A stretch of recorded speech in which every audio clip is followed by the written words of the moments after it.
Shalom, Bapak Ibu Saudara-saudari yang dikasih Tuhan. Senang berjumpa kembali lewat YouTube ini dimanapun Anda berada. Salam kasih Tuhan, apapun keadaan kita, Tuhan Yesus tetap baik. Dan saya Henry Indrawan di dalam acara saya Panggilan Iman pada Yesus dalam roh dan jiwa. Setiap kita sudah dipanggil untuk menjadi anak-anak Tuhan, anak-anak terang. Dan tentunya di dunia ini Tuhan punya tujuan setiap pribadi kita masing-masing. Dan saudara, saya mau membahas tentang semakin hidup bersungut-sungut, bertambah bebanmu, tetapi ada Tuhan yang berharap kepadanya. Kita akan belajar dari kepemimpinan Musa atau Nabi Musa memimpin bangsa Israel dalam keadaan atau kondisi yang berat, dan juga terhadap jemaah atau umat Israel yang begitu banyak jumlahnya, yang hidupnya selalu bersungut-sungut. Dan saat ini pastikan hidup saudara apakah dikuasai dengan bersungut-sungut? Tapi yang saya mau lewat firman yang akan kita dengarkan, mari lebih banyak kita belajar bersyukur, sebab Tuhan tidak pernah meninggalkan kita. Jadi jangan kemana-mana, terlebih dahulu sebelum kita mendengarkan renungan, kita mau berdoa. Haleluya. Tuhan Yesus, terima kasih kami datang kembali kepadamu. Roh Kudus, urapi hamba-Mu. Biarlah setiap perkataan yang kami dengar semua berasal dari Tuhan. Ajar kami supaya kami tidak mengambil keputusan yang salah, yaitu kami dikuasai dengan bersungut-sungut, karena itu hanya membawa kami kepada kematian rohani, kehilangan pengharapan, sebab kami membuka celah untuk iblis menguasai kami melalui bersungut-sungut. Tapi saat ini biarlah firman-Mu yang memerdekakan kami. Ada kuasa Tuhan, ada mujizat Tuhan terjadi bagi kami yang mendengar dan juga yang melakukannya. Haleluya. Amin. Mari kita buka Alkitab kita di dalam kitab Keluaran pasal 17 ayat 1 sampai 7.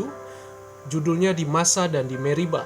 Kemudian berangkatlah segenap jemaah Israel dari padang gurun Sin, berjalan dari tempat persinggahan ke tempat persinggahan sesuai dengan titah Tuhan, lalu berkemahlah mereka di Rafidim, tetapi di sana tidak ada air untuk diminum bangsa itu.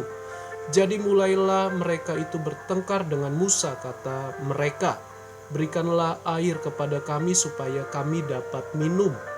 Tetapi Musa berkata kepada mereka, mengapakah kamu bertengkar dengan aku? Mengapakah kamu mencobai Tuhan? Hauslah bangsa itu akan air di sana. Bersungut-sungutlah bangsa itu kepada Musa dan berkata, mengapa pula engkau memimpin kami keluar dari Mesir untuk membunuh kami, anak-anak kami dan ternak kami dengan kehausan? Lalu berseru-serulah Musa kepada Tuhan, katanya, apakah yang akan kulakukan kepada bangsa ini? Sebentar lagi mereka akan melempari aku dengan batu. Berfirmanlah Tuhan kepada Musa, berjalanlah di depan bangsa itu dan bawalah beserta engkau beberapa orang dari antara para tua-tua Israel. Bawalah juga di tangan tongkatmu yang kupakai memukul sungai Nil, dan pergilah. Maka aku akan berdiri di sana di depanmu di atas gunung batu di Horeb. Haruslah kau pukul gunung batu itu, dan dari dalamnya akan keluar air, sehingga bangsa itu dapat minum. Demikianlah diperbuat Musa di depan mata tua-tua Israel. Dinamailah tempat itu Masa dan Meriba, oleh karena orang Israel telah bertengkar, dan oleh karena mereka telah mencobai Tuhan dengan mengatakan, adakah Tuhan di tengah-tengah kita atau tidak? Saya langsung menjawab, ada Tuhan setiap kita yang percaya. Amin. Nah, saudara yang dikasihi Tuhan, hal ini mengkisahkan atau menceritakan di pasal 16 dan juga 17. Musa memimpin umat Israel dari tanah perbudakan, tanah Mesir, menuju tanah perjanjian yang diperintahkan Tuhan atas bangsa Israel. namun mereka tidak lepas yang namanya bersungut-sungut. Saudara bisa bedakan mengeluh dengan bersungut-sungut. Kita semua manusia bisa mengalami yang namanya mengeluh. Baik orang miskin maupun orang kaya, orang terpandang atau orang yang tidak terpandang. Kita bisa mengalami namanya mengeluh akan hidup. Namun yang Tuhan ingatkan, yang Tuhan tekankan adalah jangan bersungut-sungut. Tetapi orang Israel atau jemaah Israel yang cukup banyak mereka bersungut-sungut. Dan pada saat mereka berkemah di Rafidim, mereka kekurangan air. Air berbicara sumber pokok, sumber kehidupan yang utama. Mereka bertengkar dengan Musa. Kami kehausan, kami perlu air. Kalau seperti ini, mengapa engkau membawa kami, anak kami dan ternak kami, dan ujung-ujungnya kami mati juga di sini. Lebih baik kami ada di tanah perbudakan. Lebih baik kami mati di sana. Sekalipun kami diperbudak, tapi kami kenyang oleh keinginan daging. Kami dipuaskan daging kami. Nah, saudara, kita belajar dari bangsa Israel. Seringkali kekristenan kita tidak siap untuk diproses. Kita mau hanya yang nyaman, yang enak. Dan memang itu tidak salah juga. Kita perlu hidup yang sesekali nyaman atau perlu memang kenyamanan.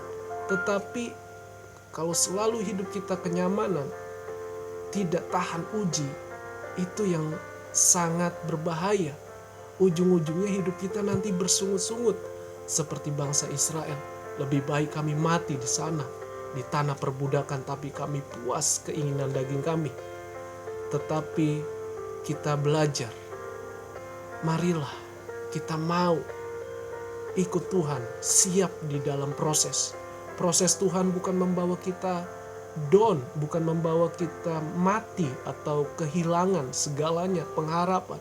Melainkan ujian itu semakin kita teguh, kuat, dan akan melihat kemuliaan Tuhan, mujizat Tuhan nyata atas setiap kita yang percaya kepada nama Tuhan.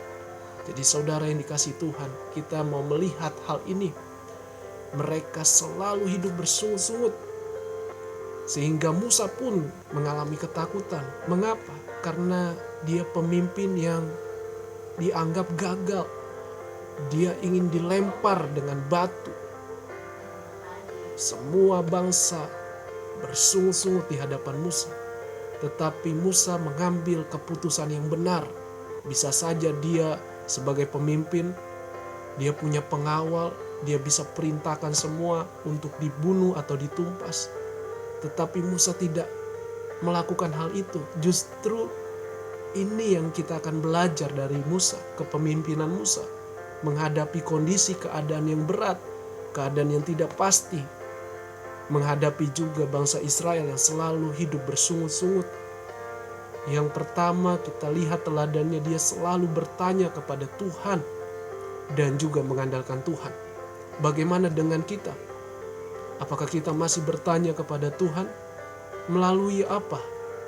Yaitu melalui hubungan keintiman dengan Tuhan.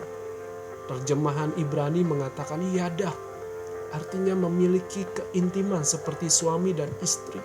Ada hubungan yang melekat melalui memuji, menyembah Tuhan, berdoa.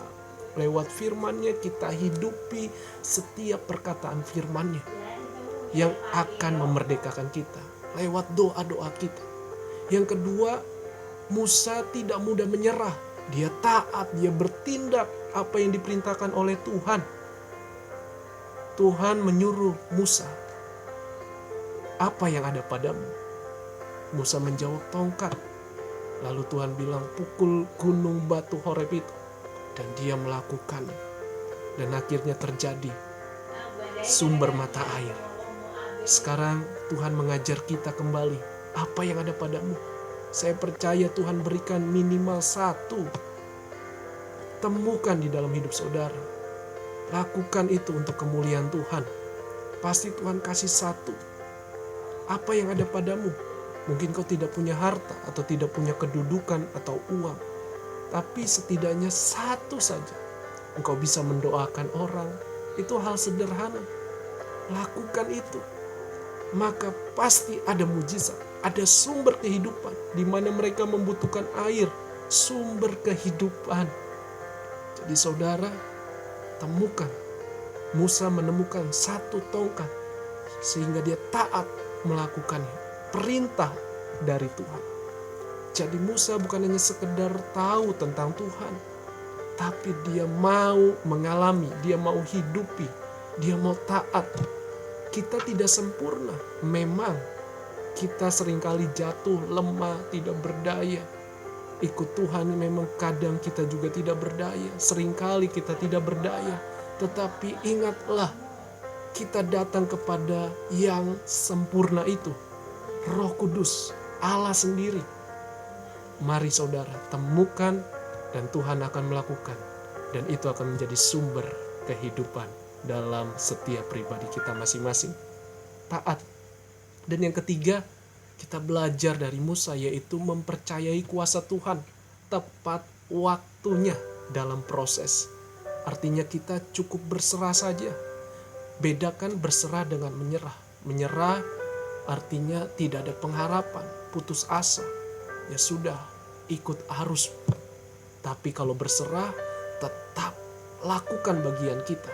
Kalau Tuhan suruh Musa pukul, lakukan. Ada kalanya mujizat dengan berseru, dengan doa, pasti terjadi. Tapi ada kalanya juga mujizat ketika kita bertindak, kita melangkah apa yang ada di bagian hidup kita. Apa yang Tuhan percayakan. Baik itu di dalam kerohanian, baik dalam pelayanan atau pekerjaan sekuler. Semua tujuannya hanya kembali kepada kemuliaan nama Tuhan.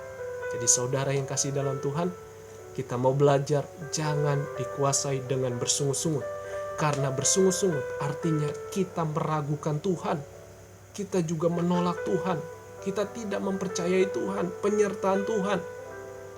Zaman dulu bangsa Israel langsung secara audible mendengar suara Tuhan, melihat penyertaan Tuhan langsung. Tapi di zaman kita mungkin tidak secara langsung. Melainkan setidaknya kita diberikan hati damai sejahtera, diberikan keyakinan, pengharapan di dalam Tuhan. Pengharapan itu tidak mengecewakan. Yang terpenting tetap andalkan Tuhan.